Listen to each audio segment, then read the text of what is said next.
Salam dan bahagia Ibu dan Bapak Guru hebat. Selamat datang kembali di modul Pendidikan yang mengantarkan keselamatan dan kebahagiaan. Kali ini kita akan mengulas materi tentang peran alam keluarga, alam perguruan, dan alam pergerakan pemuda atau masyarakat dalam pendidikan. Agar kita dapat memahami peran ketiga alam tersebut dan mengimplementasikannya dalam pembelajaran. Momen menjalani pendidikan di lembaga sekolah merupakan momen yang dinanti-nantikan bagi sebagian orang tua untuk memenuhi kebutuhan belajar anaknya. Ada orang tua yang benar-benar menyerahkan segala urusan didik-mendidik murid kepada guru dan sekolah sebagai satu-satunya wadah karena kesibukannya bekerja. Tetapi ada juga orang tua yang ikut proaktif mendampingi tumbuh kembang anaknya dengan berkolaborasi dengan guru dan sekolahnya agar apa yang diberikan guru di sekolah selaras dengan apa yang dilatihkan di rumah. Tidak jarang orang tua menganggap guru sebagai faktor utama keberhasilan belajar murid. Sehingga guru dianggap berhak melakukan apapun kepada murid asalkan murid berhasil dididik dalam belajarnya. Seakan-akan beban berat hanya ada di punggung guru dalam mendidik murid. Padahal orang tua atau keluargalah yang menjadi contoh teladan dan berkewajiban mendidik anak-anaknya. Selain itu, bagian yang juga berdampak pada perkembangan murid adalah lingkungan sekitar atau masyarakat. Karena di sanalah murid berperan dan berinteraksi langsung menjadi bagian dari masyarakat. Maka, apa yang dapat kita lakukan sebagai pendidik agar lingkungan pembelajaran murid memberikan dampak dan berkontribusi terhadap tumbuh kembang murid? Trisentra pendidikan adalah 3 wadah dasar proses pembentukan pendidikan murid yang terdiri dari alam keluarga, alam perguruan, dan alam pergerakan pemuda atau komunitas atau masyarakat. Ketiganya berperan dan berkontribusi mengembangkan pengetahuan, nilai-nilai, dan keterampilan murid. Kita tidak cukup hanya membantu murid dengan wawasan ilmu pengetahuan dan teladan sikap, tetapi juga dapat membantu murid untuk dapat menemukan suasana atau atmosfer di mana ia hidup dan berada.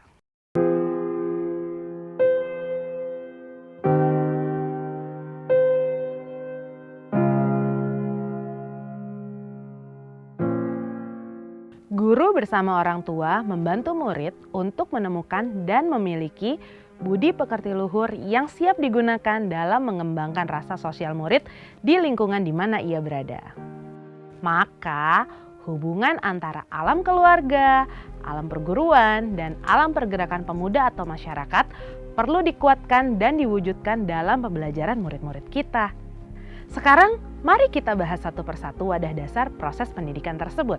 Pertama, yaitu alam keluarga.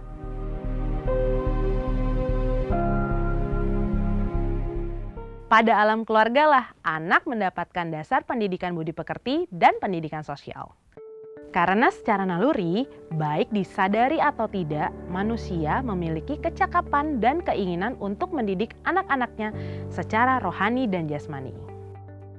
Sebagai contoh, kasih sayang, cinta, dan perasaan-perasaan lain dapat tumbuh dalam hidup keluarga anak yang berperan penting menumbuhkan pendidikan budi pekerti yang kuat. Pendidikan sosial juga dapat muncul dan tercermin dari interaksi antar anggota keluarga seperti tolong-menolong antar mereka, membantu dan menjaga anggota keluarga yang sedang sakit, bersama-sama menjaga kebersihan dan ketertiban dalam keluarga, dan lainnya menjadi modal pendidikan sosial yang berasal dari alam keluarga. Keluarga di sini bukan berarti keluarga inti, ayah, ibu, kakak, dan adik saja, melainkan lebih luas dari itu, yaitu orang-orang dewasa yang merawat, memelihara, melindungi, dan peduli terhadap tumbuh kembang anak. Kedua adalah alam perguruan.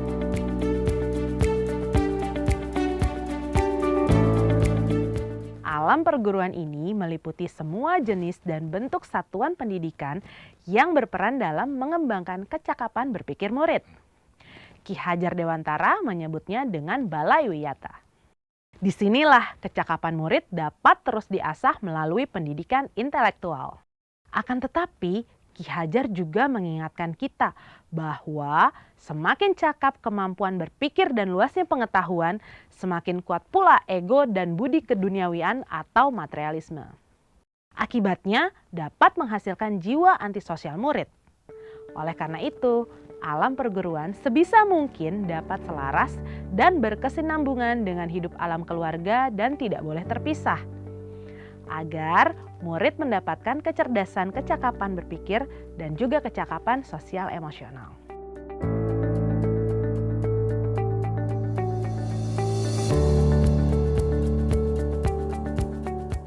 Alam perguruan atau balai wiyata yang dulu menjadi tempat satu-satunya mengasah kecakapan intelektual, saat ini bentuk dan cara menuntun murid pun menyesuaikan zaman. Sebagai contoh, guru menyelenggarakan pembelajaran daring dengan menggunakan berbagai media. Murid mencari tahu informasi dan pengetahuan yang membuatnya penasaran melalui mesin pencari pada gawainya. Kemudian didiskusikan bersama guru dan teman-temannya.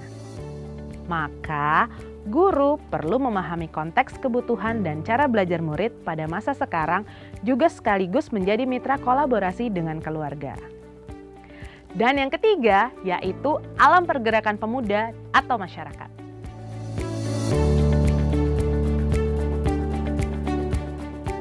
Alam pergerakan pemuda atau masyarakat inilah sebagai penguat pendidikan, baik itu untuk kecerdasan budi pekerti dan sosial emosional murid. Masyarakat merupakan lingkungan pembelajaran murid atau dapat dikatakan sebagai laboratorium pendidikan murid, menumbuh kembangkan apa yang telah ia dapat di keluarga dan perguruan. Di masyarakat pula, murid membangun koneksinya dengan lingkungan dan alam sekitar di mana ia berada untuk mengetahui siapa dirinya dan perannya di dalam masyarakat.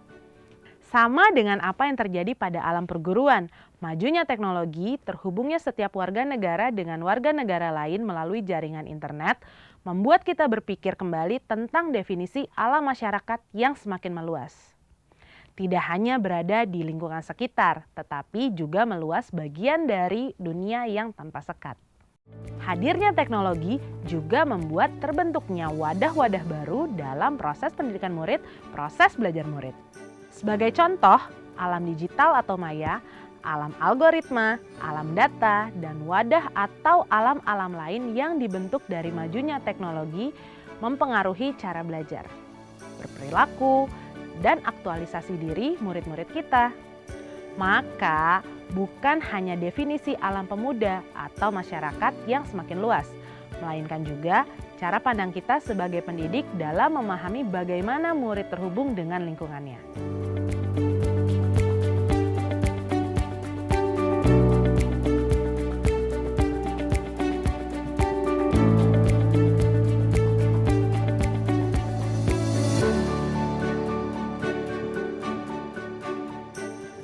Sebagai contoh, keluarga menanamkan nilai kemandirian pada anak sejak dini, artinya sedapat mungkin anak diberi kepercayaan untuk dapat mengeksplorasi dan mengerjakan banyak hal secara mandiri. Selain itu, keluarga juga menanamkan prinsip-prinsip kolaborasi, keterbukaan, dan dialog. Orang tua atau keluarga dapat membantu anak untuk mencari sumber-sumber pembelajaran yang sesuai dengan tingkat perkembangan anak. Apabila kemudian menemui kesulitan, maka orang tua bisa mengajak anak untuk mendiskusikannya bersama guru di sekolah. Apabila kemudian pengetahuan dan pengalaman guru di sekolah belum sepenuhnya sesuai dengan kebutuhan belajar anak, maka bisa bersama-sama bertanya atau mencari narasumber lain yang ada di sekitar. Guru dan murid dapat belajar bersama menggunakan mesin pencari dan sarana lain yang ada di luar sana yang bisa membantu memfasilitasi kebutuhan belajar anak. Ibu dan Bapak Guru, mari kita refleksikan bersama. Apakah kita sudah memahami peran keluarga, perguruan, dan masyarakat dan menerapkannya dalam pembelajaran yang kita rencanakan? Lalu, apa yang dapat kita lakukan untuk dapat mempraktikkan peran-peran tersebut dalam proses pembelajaran untuk murid-murid kita? Selamat belajar Ibu dan Bapak Guru hebat. Salam dan bahagia.